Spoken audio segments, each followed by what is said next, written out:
Hi, good evening everyone.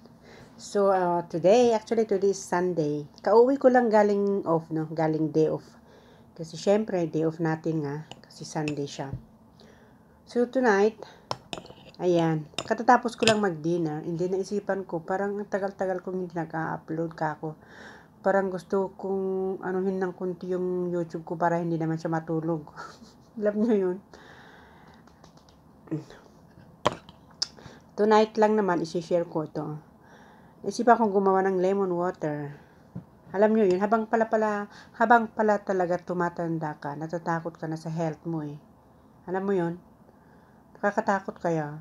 Kaya, ngayon, ayan, gumawa ko ng lemon water. Ito ang ating inumin. Inumin natin ito bago tayo matulog. Para maganda yung, sabi ng amo ko, ng lalaki, pagka daw ganon, gaganda daw yung sirkulasyon ng ating mga dugo. Which is tama naman, di ba? Ayan.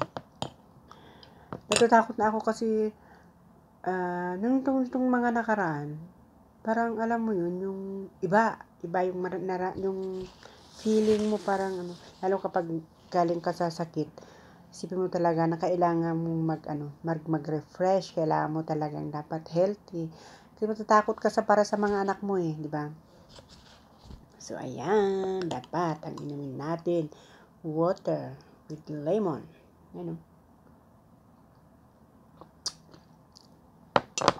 Itong past few days kasi guys, actually hindi past few days, ngayon lang, paano tayo hindi matatakot? Ayan o.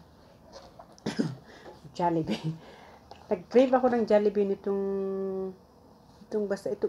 week na to. Sabi ko, pag mag-day off ako, kakain ako ng Jollibee. Although hindi ko naman kayang ubusin yung dalawang piraso. Isa lang talagang inuubos ko kada meal. So, technically, yung isang tira, bukas ng umaga. 'Di ba? Tipid-tipid ba? At saka, itong past few days, unhealthy talaga yung mga nakain ko eh. Pag ang ulam, tuyo lang, ang ganun, walang gulay.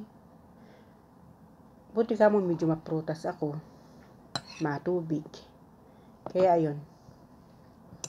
And then, siguro, parte talaga kapag tumatanda ka, talaga siguro maano ka talaga yung ma-feel mo na talaga yung pagkakaiba yung alam mo yun yung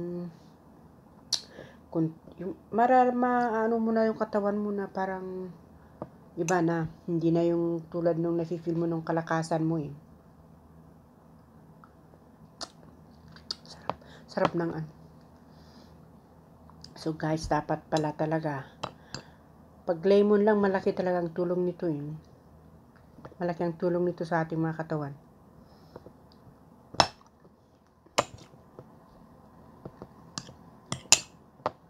Ako pag umiinom ako nito, hindi ko nilalagyan ng asukal or honey.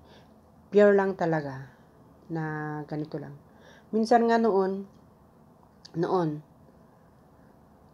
hindi naman masyado matagal, nitong mga lang. Ang ginagawa ko talaga yung isang buo, yung lemon na buo. Hatiin ko lang yun ng dalawa, and then pipigayin ko talaga siya dito sa aking baso. Ganun ko siya. And then, hindi ko siya lalagyan ng tubig. Yung katas lang talaga. Tutunggayin ko yan. Hindi ko siya parang mas maano siya, yung concentrated talaga. Diba? Hindi, ganun. Yung ginagawa ko. Para naman at least, malayo tayo sa kapahamakan, sakit, mga ganun. Lalo pat nasa malayo tayong lugar, alam mo yun, wala tayo sa Pilipinas. Kailangan talaga nating alagaan ang ating mga katawan, di ba? So, ayan, that's it for tonight. Thank you guys for watching. Bye-bye!